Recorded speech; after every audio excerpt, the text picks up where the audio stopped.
Hello friends, my name is Aditya Sumani. I'm a second year student here at IIM Ranchi. Out of the plethora of topics that IIM Calcutta had provided, the topic that we have chosen to speak about is managing water for the economic good. We break down our discussion today in three parts. First, understanding what the given problem is. Then, understanding what are the possible solutions for it. And based on these, come out with a possible recommendation for it.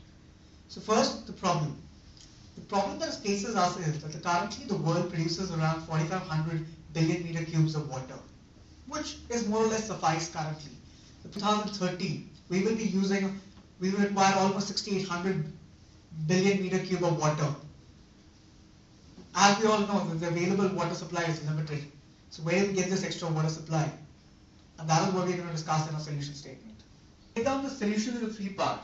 First, increasing the supply, then increasing the productivity of the existing water, how we use it, and the third, how we allocate it. If you look, these are exactly how we do it in an economy. We try to increase any resource like capital or labor, that is the first part. Then we try to utilize the maximum of that resource that we have available, and then we try to find out how is the best way to allocate it. So it's the same framework that we need to analyze water under. So till now, or even there have been a realization to some level that the water is going to run out. So there has been work towards it by the Indian government and various agencies. But most of the work has been primarily towards increased supply.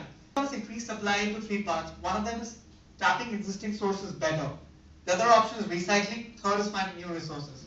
So if you look at it, tapping the existing sources better is already been started by the governments by building various dams, starting various rainwater harvesting projects, trying to link the rivers. So this is a good work has been done by the government on this part. Recently there has been some focus on recycling. This is primarily driven by environmental concerns like pollution, etc. But a lot of progress is being made again on this front. And I think the right steps have been taken, and in the near future we will start seeing the results of this too. Third is finding new sources. Now, the government recently has figured that obviously the existing water is not enough and has started search towards new sources. So most of this is being forced upon the new industrial projects. So the new industrial projects that require a lot of water are being forced to establish a desalination plant near the sea. We come down to increasing productivity. We need to understand that even currently and in both in 2030, 80% of our water demand is primarily going to be agricultural driven.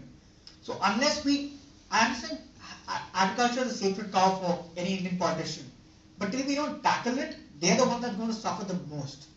So agriculture cannot survive without water. So they are the part that needs to work about it. So how do we do it? So obviously we can't cut, we need to be a food sufficient nation. So the only option for us, how to continue agricultural growth while maintaining a better water utilization, is by increasing the productivity. So if you break down this, how can we increase the productivity? We can break it down into three parts. First, using the water more efficiently. We do this by bringing in things like drip irrigation, etc., so that less amount of water is required to irrigate a larger area of field. But this has limited potential. It comes to using high-yielding varieties. This is the most crucial part that we should be focusing upon. The next evolution of agricultural development needs to focus on genetic crops which use less water, if not less fertilizer at least. Because this has a maximum potential of around 450 billion meter cube of water and can fill most of our deficit. Third we need to do is rationalization. Now, even with all of this, there will still be shortage of water.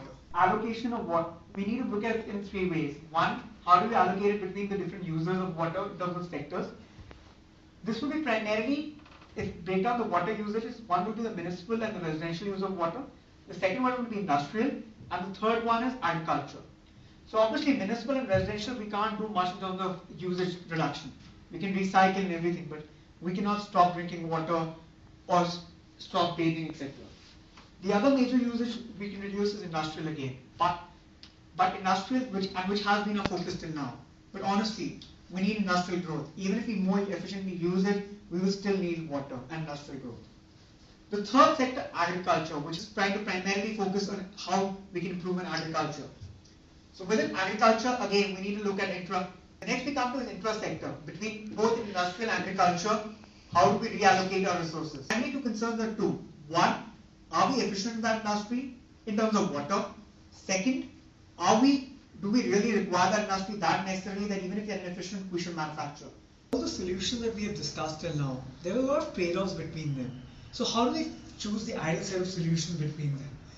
So what I suggest is a system of water credits, which is similar to the carbon credits that we have already been discussing.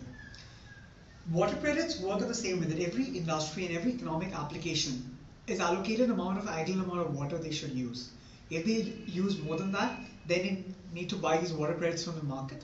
If they use less, then they can sell these water credits. I understand some temporary inefficiencies may get created, but in the long run, this free market system will ensure that companies ideally allocate use the water resources.